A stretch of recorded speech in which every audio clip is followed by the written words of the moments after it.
Pulmonary fibrosis just means that there's scarring of the lungs.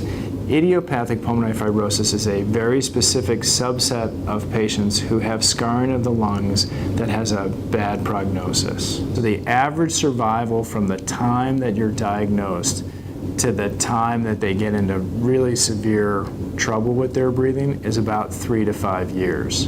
Prior to last October, we did not have any medicines that were clearly available for physicians to treat this disorder. We now have 2 medications, Nintedanib and Pirfenidone. And the trade names for those drugs are Ofev and Esbriet. So both of these medications are designed to try to decrease the decline in a patient's breathing tests. So another challenge with these medications, though, is they don't necessarily make people feel better. So they don't make people cough less. They don't make their breathing tests get better. What we hope that they do is that that decline over time is a little bit slower.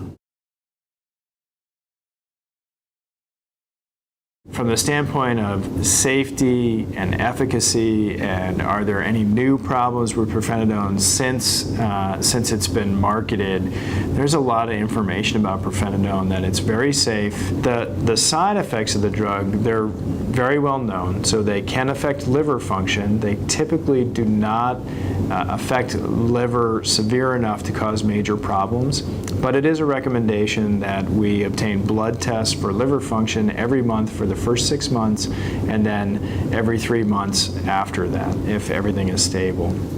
The other big side effects for Pirfenidone are GI side effects, and that's more of a sensation that their belly doesn't feel right. It's not really clear nausea, vomiting, or diarrhea. The best way to manage that is to have patients take the medicine with some food and to make sure that they evenly spread out the 3 doses throughout the day. The other big side effect, which can be a problem in South Carolina, is that there is a photosensitivity rash. So they have to be very careful about being out in the sun. Lots of sunblock, wide brim hat, long sleeve shirt.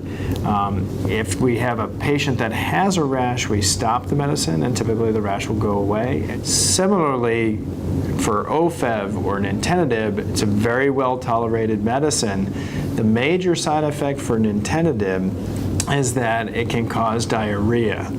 The diarrhea, it can be severe in people, and it's pretty common in the studies. It was about 60% of the patients in the studies had diarrhea reported at least once while they were in the year-long study. Some folks can get that, and the best way to manage that is that we use agents to slow down their motility, so Lamodal or Imodium can be given with that, and then patients can tolerate it really well.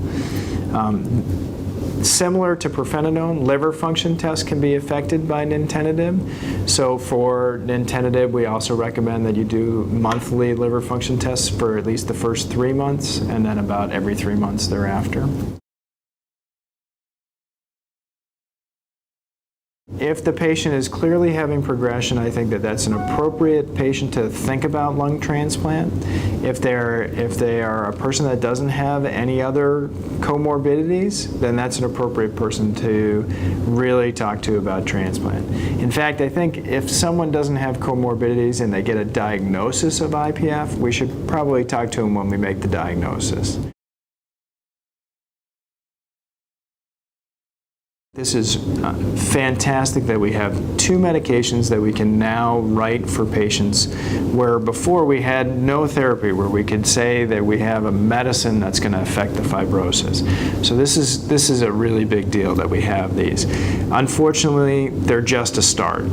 They don't make people feel better. So they don't make the cough go away. They don't make their exercise tolerance suddenly get better. They really don't make their lung function get better. So they have real limitations, these medicines. I think they're really good because if we can slow the fibrosis, patients can live longer, and ideally they can have better quality of life for a longer period of time. But we really need to prove that. We need to prove that the interventions that we do for people actually make a difference in their outcomes in terms of how they feel.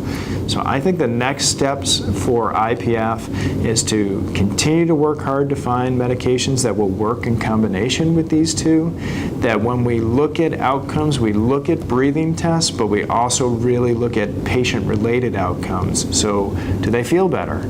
Are they having better quality of life? Can they walk farther? Can they participate in their community much at a higher level? Those are the directions that we have to go.